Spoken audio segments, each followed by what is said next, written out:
Okay, a couple of months ago, I had already made a video about my Vegas trip, and I had uploaded it, but I found out, like, a night, maybe a day later after uploading it, that it did not go all the way through. So I knew that I had to redo the video to upload it again, so I'm doing it now. Yeah, I'm behind. Um, okay, so in July, my husband and I, on July 26th, flew to Vegas, and we were there for DEF CON convention, and we were there until July 30th, and that's when we came back home. It was my first time being in Vegas, as well as my first time being in DEF CON, and I have been asked by a couple of people if I enjoyed it.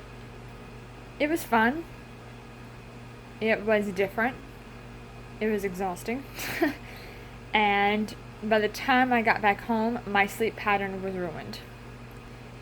Because it's a completely different time change. And hold that thought. Gizmo, stop. It's too rough. Calm down. You heard me.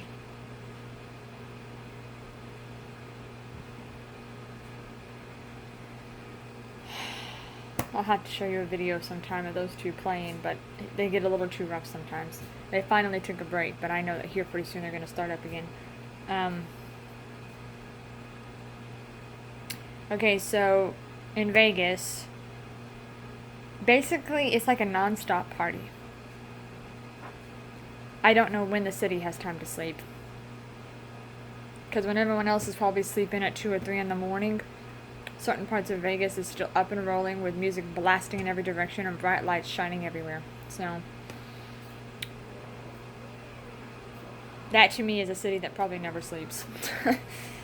And I mean, it was fun. I got to see new things. I took pictures of different hotels, and there was one hotel called the Flamingo. I found out that hotel is the one that is popular for Donnie and Marie Osmond whenever they go there to perform their music. That's the hotel they go to. And I found that out when we first got there, and as you're driving past the hotel to get to the hotel we were staying at, like on the side of the hotel building is a huge billboard, and I mean massive. And it is a picture of those two on it. And different times will show up as to on a different billboard that I had seen about when they're going to be performing.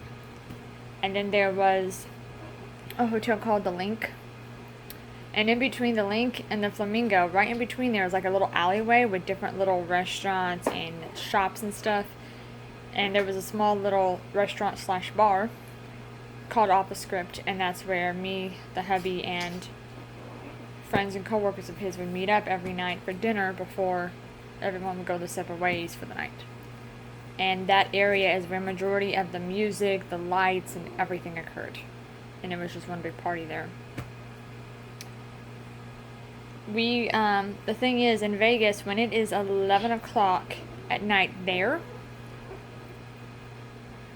it's like 1 to 2 o'clock in the morning here in North Carolina. And I realized that about the second night that we were there. And even though I felt tired in Vegas because I was so used to being in bed by then at home, my body eventually got used to Vegas time. And by the time I got home, my brain and my body are both like, okay, well, it's technically 2 in the morning here. Is it 11 o'clock there yet? And then after a while, it just got to the point where my body was so used to Vegas time that for a solid month straight, my body would not allow me to go to sleep until 4:30 to 5 o'clock a.m. every day. And I would sleep at 5 a.m. and go to sleep at that time, and then I would wake up around 2 o'clock in the afternoon the next day. Or later that day, I should say. And after about a week of dealing with that, I'm like, is my body ever going to go back to normal time change? And I didn't know if I was ever going to be able to. I mean, at that point, I pretty much became a night owl. My body was so used to going to sleep. I was up all night and I was sleeping during the day. And I didn't know how to fix that.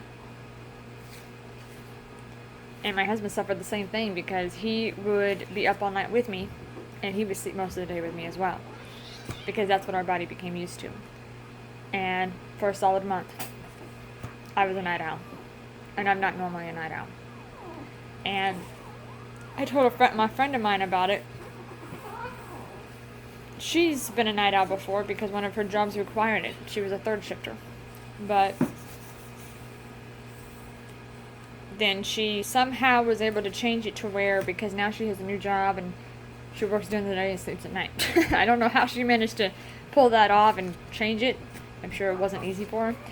But I remember thinking to myself, how am I going to get my body back to what it's used to, where I sleep at night and stay at work during the day? Well, I found out how. It was pretty damn painful, too. When I had the incident where I got stung on the bottom of my foot by a bee, that is what ended up changing my sleep pattern back to normal. And I'll explain.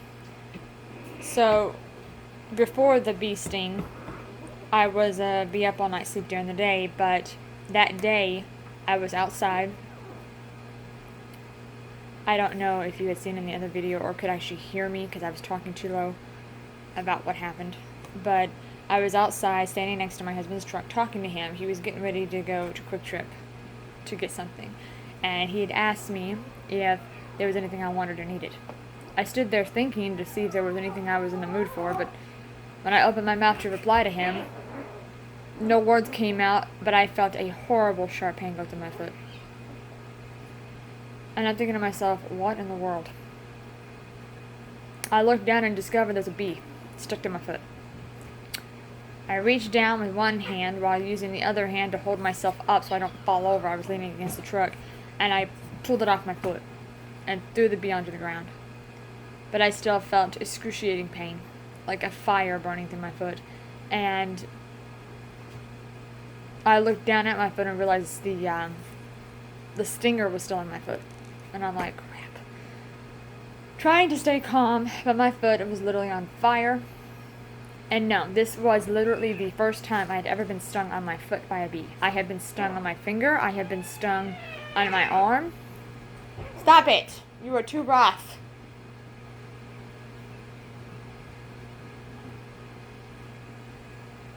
Thankfully, when I yell at Gizmo, he stops. Little boy is still learning what no means at that point. But I just know is that it was very horrible pain. And because my body is sensitive to the outdoors, I don't go outside that much. And I prefer not to be outside because of mosquitoes, the grass, the trees. And now I will not go outside without tennis shoes or boots on. Yeah, I don't care how hot it is. The pain I felt from getting stung on the foot by a bee, I will not go outside without tennis shoes and socks. It was just too much.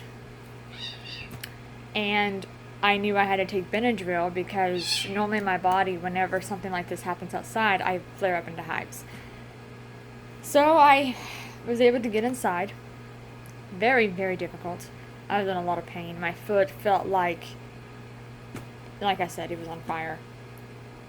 The hubby got me some tweezers and I was able to pull the stinger out. I took some Benadryl. About, I think, 45 minutes to an hour later, I became massively drowsy. And I fell asleep. I was asleep for about 2 to 3 hours. And when I woke up again, it was later on that night. And my foot started throbbing again and also itching at the same time.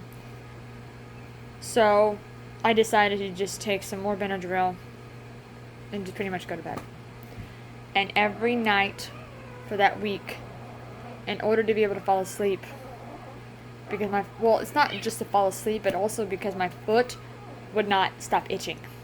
The spot where the bee got me was itching so bad every night that whole week. It was driving me crazy, and I couldn't stop scratching it long enough for me to be able to doze off. So every night that week, I would take just a little bit of Benadryl to get the itching to stop.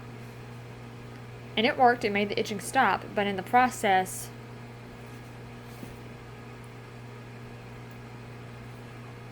it made it to where I ended up sleeping all night. And after that whole week of dealing with that, my body now is able to go to sleep at a decent hour, around midnight-ish, and I'm able to wake up before noon, for the most part. So it helped a little bit get me back on schedule, but at the same time, if I don't sleep very well at night, I'm like, I don't want to get out of bed. So, yeah. Anyways, that explains that. If anyone had any questions about the Vegas trip thing, or about DEF CON, I will do my best to explain it. Just comment below. It was fun. I got to meet some of his co-workers, became friends with the female co-workers, and yeah,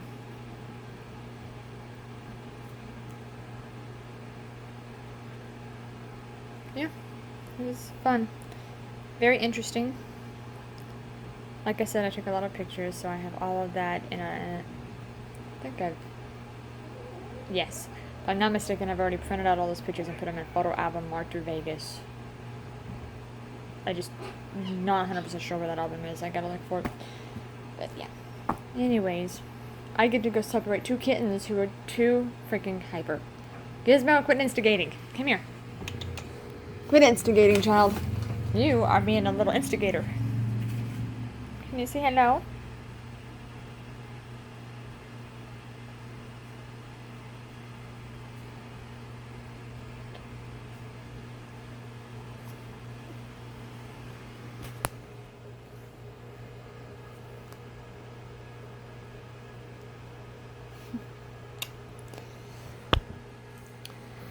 But anyways, yeah, that's it.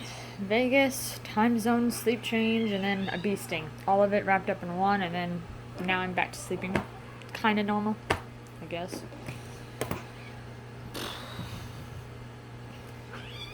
That's pretty much it. Bye.